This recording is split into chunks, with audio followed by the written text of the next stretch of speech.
శ్రీమాత్రే నమ. జయ గురు దత్తాత్రేయ నమ.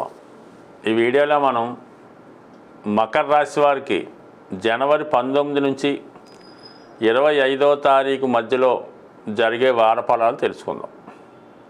మరి ఈ వారం ఈ రాశి వారికి ఈ వారం అంతా అష్టమాధిపతి రవి రాశి అందే సంచరించడం జరుగుతూ ఉంటుంది.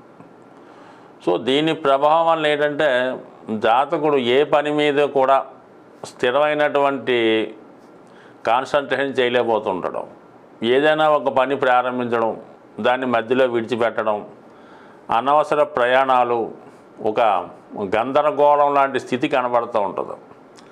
అలాగే కొంతమందికి కొంత వయసును బట్టి వాళ్ళ ఆరోగ్యాన్ని బట్టి సడన్గా అనారోగ్యానికి గురవడం జరిగే అవకాశం ఉంది. ప్రభుత్వ అధికారుల వల్ల, రాజకీయ నాయకుల వల్ల కొన్ని ఇబ్బందులు ఎదుర్కొనే అవకాశం ఉంది. వాళ్ళు మిమ్మల్ని ఏదో వేధించడం కానీ, ఇబ్బంది పెట్టడం కానీ, భయపెట్టడం కానీ జరిగే అవకాశం ఉంది. బట్ ఏదైనా కొంత నిబ్బరంగా, ధైర్యంగా పోరాడవలసినటువంటి స్థితి ఈ సమయంలో మీకు తప్పనిసరిగా ఉన్నది. ఇక వ్యయస్థానంలో బుధగ్రహ సంచారం అంటే భాగ్యాధిపతి వ్యయస్థాన సంచారం వల్ల జాతకుడు తప్పనిసరిగా ముఖ్యంగా విద్యార్థుల యొక్క చదువుకి, వారికి కావాల్సినటువంటి కంప్యూటర్ లాంటి ఎలక్ట్రానిక్ పరికరాలు, మీ అవసరానికి తగినటువంటి వస్తువులు, అలాగే ముఖ్యంగా రుణాలు తీర్చే ప్రయత్నం జరుగుతుంది. అలాగే రుణదాతల నుంచి ఒత్తిడి రావడం వల్ల తప్పనిసరి పరిస్థితుల్లో ఏదో విధంగా మరి రుణాన్ని తీర్చవలసి ఉంటుంది. అలాగే సమయానికి ఈ ఇన్స్టాల్మెంట్ పే చేయడం, ఇవన్నీ కూడా చాలా వరకు మీ పైన ఆర్థికపరమైనటువంటి ఒత్తిడి రావడం జరుగుతూ ఉంటుంది. కానీ ఇందులో ఏది తప్పించుకోవడానికి సరిపోదు, అన్నీ ఇంపార్టెంట్ అయినవే. ఒక విధంగా పుణ్య కార్యక్రమాలకి, ఆధ్యాత్మిక కార్యక్రమాలకి, దానికి సంబంధించినటువంటి ఖర్చులు కూడా ఎక్కువ మిమ్మల్ని ఆందోళనకు గురి చేస్తూ ఉంటాయి.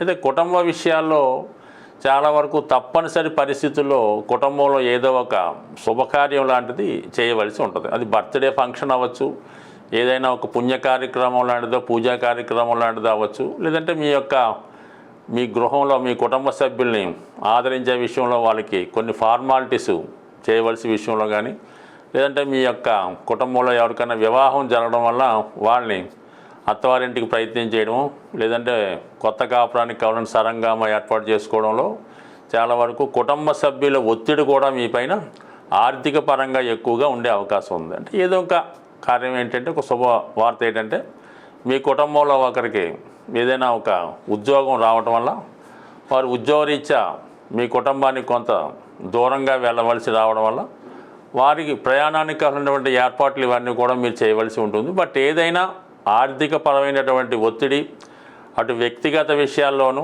అటు కుటుంబ విషయాల్లోనూ చాలా వరకు ఎక్కువగా ఒత్తిడి ఏర్పడే అవకాశం ఉంది ఫైనాన్స్ పరంగా. అది పక్కన పెడితే ఇక కుజుని యొక్క స్థితి కొంతవరకు ఈ నెల 21వ తారీఖు వరకు సప్తమ స్థానంలో సంచారం వల్ల అటు జీవిత భాగస్వామి యొక్క సహకారం ఉండదు. అలాగే మీ వ్యాపార భాగస్తులు కూడా మిమ్మల్ని చాలా వరకు ఇబ్బంది పెట్టి మరి వాళ్ళు మీ యొక్క వ్యాపారం నుంచి బయటికి తప్పుకునే ప్రయత్నం కూడా చేయడం జరుగుతూ ఉంటుంది. దానివల్ల వారికి మీరు ఎంతో కొంత ధనాన్ని ఇచ్చి మరి వాళ్ళని బయటికి పంపించే కార్యక్రమం కూడా ఈ సమయంలో మీకు ఒక విధంగా ఒత్తిడి ఏర్పడే అవకాశం ఉంది. అయితే ఇవన్నీ కూడా మీకు ఈ జనవరి 21 తర్వాత కుజుడు 6వ స్థానంలోకి వెళ్ళడం వల్ల అనూహ్యంగా మీరు కొంత ధనాన్ని ఏదైనా స్థిరాస్తి అమ్మడం వల్ల కానీ, పెద్ద మొత్తంలో రుణ ప్రయత్నం చేయడం వల్ల కానీ కొంత ధనం మీ చేతికి రావడం వల్ల ఈ చిన్న చిన్న సమస్యలన్నీ కూడా చాలా వరకు పరిష్కరించుకొని దాని నుంచి బయటపడే అవకాశం ఉంది. అలాగే ఈ సమయంలో మీ మీద ఆర్థికపరమైన ఒత్తిడి ఉన్నా, కోర్టులో ఏవైనా సమస్యలు ఉన్నా ఇవన్నీ కూడా పరిష్కారమై చాలా వరకు వాటి నుంచి బయటపడే అవకాశం ఉంటుంది మరి ఈ జనవరి 21 వరకు. సో ఏదైనా మొత్తం మీద ఏ వ్యవహారం అయినా సక్సెస్ అవుతుంది. కానీ దాన్ని కొంత నిదానంగా, నెమ్మదిగా, కంగారు పడకుండా చేసుకోవడం వల్ల చాలా ప్రయత్నాలు మీకు అనుకూలంగా మారే అవకాశం ఉంది. ఎందుకంటే గురువు యొక్క బలం అంటే 5వ స్థానంలో గురుగ్రహ సంచారం రాశి మీద దృష్టి వల్ల చిన్న చిన్న సమస్యలు ఉన్నా కూడా దైవ బలంతో అవి బయటపడే అవకాశం ఉంది. చాలా వరకు ఈ గోచార ఫలితాలని చూస్తున్నవారు, దాన్ని ఫాలో అవుతున్న వారికి మనం చెప్పినటువంటి విషయాలు చాలా వరకు జరగవచ్చు, జరగకపోవచ్చు.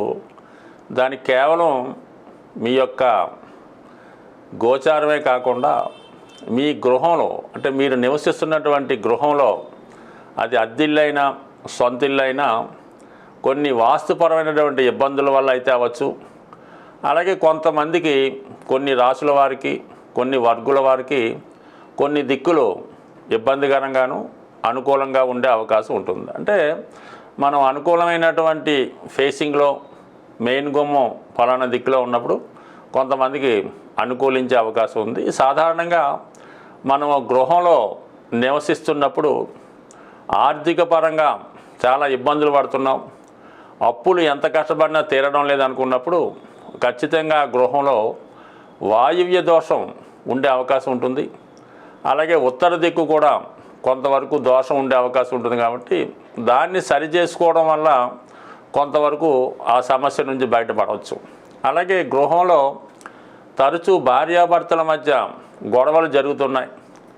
ముఖ్యంగా భర్త, ఆ ఇంటి యజమాని వ్యసనాల పాలై ఏదో ఒక బలహీనతకి, తాగుడో వ్యభిచారమో ఇంకోటో చేస్తూ భార్యని ఇబ్బంది పెట్టడం, అలాగే భార్య కూడా ఏదో ఒక అనారోగ్య సమస్య వల్ల వైవాహిక జీవితానికి, అంటే వారి యొక్క సంబంధానికి దూరంగా ఉండడం జరుగుతూ ఉంటుంది.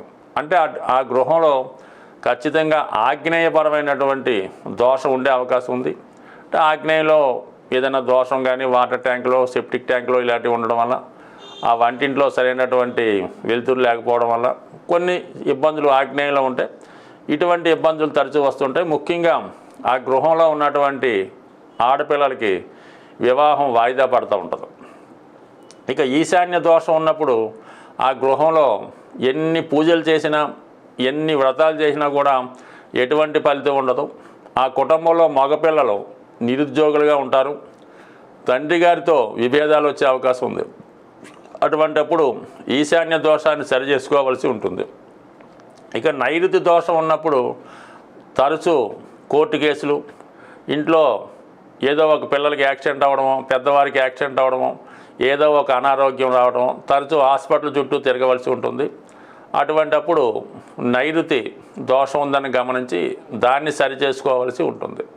అలాగే ఆ కుటుంబంలో వివాహం అయింది, కొత్తగా 5 సంవత్సరాలు 6 సంవత్సరాలు అయినా కూడా వివాహం జరిగినా కూడా సంతానం కలగడం లేదు అన్నప్పుడు కూడా మీకు నైరుతి దోషం ఉండొచ్చు.